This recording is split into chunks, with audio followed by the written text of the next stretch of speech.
Hello, I'm David from Apex Animals. My parents were from Tazewell, Virginia, Cedar Bluff.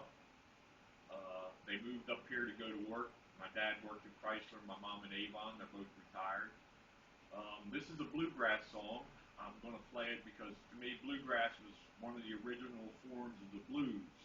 My dad loved bluegrass and he passed away in January of 2012.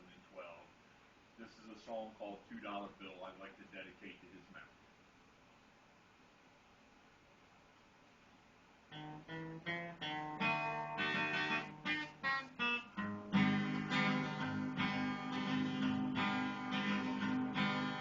Lost all my money but a $2 bill.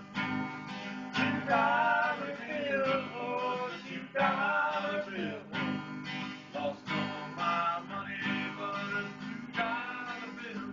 And I'm on my long journey home. Like smoke's rising, it surely is a train. Surely is a train, boy, surely is a train. Like smoke's rising, it surely is a train.